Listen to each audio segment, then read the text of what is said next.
Well, for the last several weeks, we've been on, the Gospels have been from John chapter 6. And it started with breaking the bread and feeding 5,000.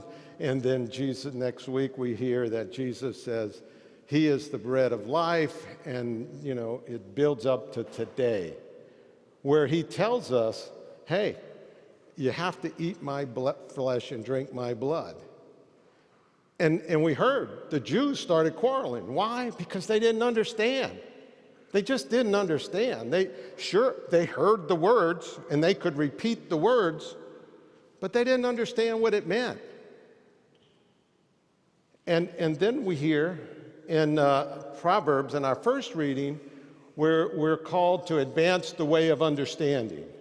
And then St. Paul follows that up in the second reading and says, try to understand the will of God, of the Lord.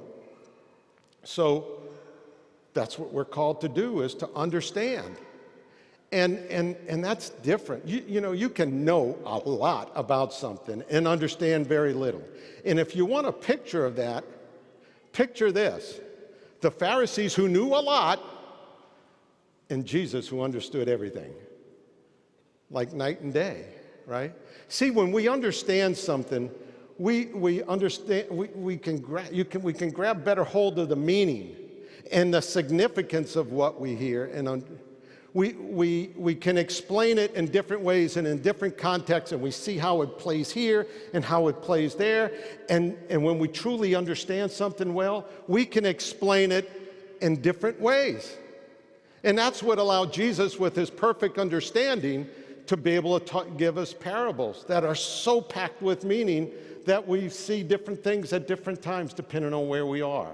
But it comes out of his perfect understanding. You can get a lot of knowledge by going to classes and reading books and all of that. But no amount of reading books and taking classes is going to help you really understand what it means to eat Jesus' body and drink his blood, so that he remains in him, we remain in him, and him in us. Because that takes understanding. It takes understanding. So how are we going to gain more understanding? Okay. It takes a lot of practice, first of all, right? Look, let me tell you how much practice. And I mean, when I say a lot of practice, I mean a lot. It takes about 5,000 hours for someone to get really good at something. So 5,000 hours for a baseball player practicing so that he can see this ball coming, know where to hit it and how to hit it in a way to put it in play in less than a half a second. And if he's really, really good, he can do that about a third of the time after 5,000 hours. A concert pianist takes at least 5,000 hours of practice so that they get past knowing which keys to push and the order to push them and all of that, so much so that they draw us into the music so we feel it, not just hear it with our ears. It takes a lot of time.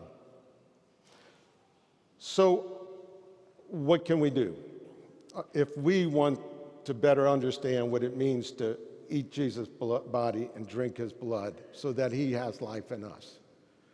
Well, first thing you got to do is you got to step back and receive the body and blood of Christ more than a couple times. But that's not enough, because it also takes reflection. We also have to think about what it is. Look, these professional players, right?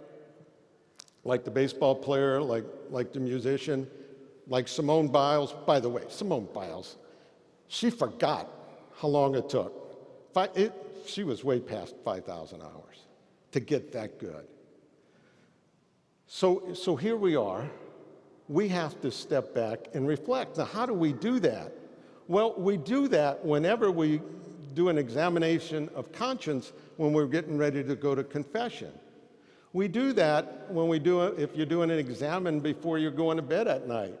You do that when you just take some quiet time in your prayer time and just reflect on, how is Jesus flowing through me? How do I see Jesus' life?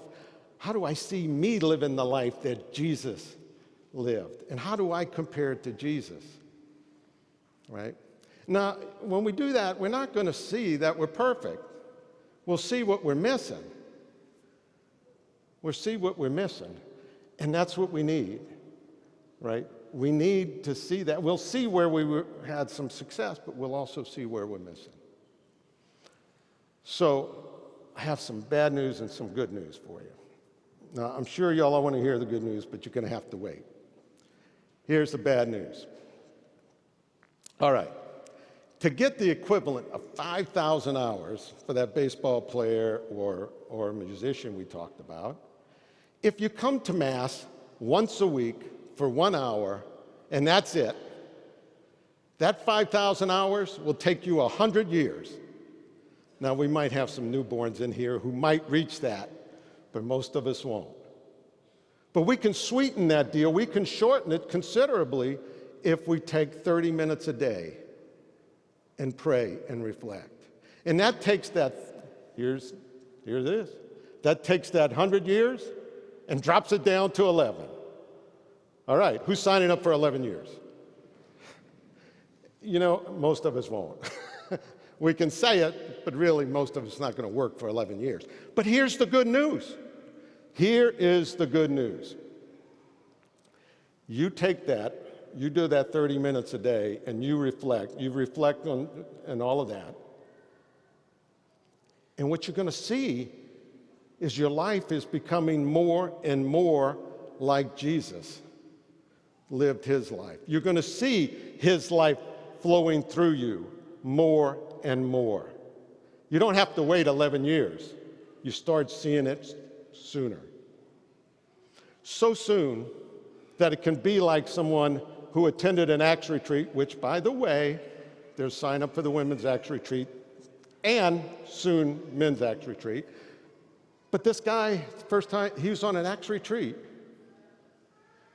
And what he said was, during those 3 days, experiencing love, experiencing God in that way for those 3 days, I had no temptation to sin.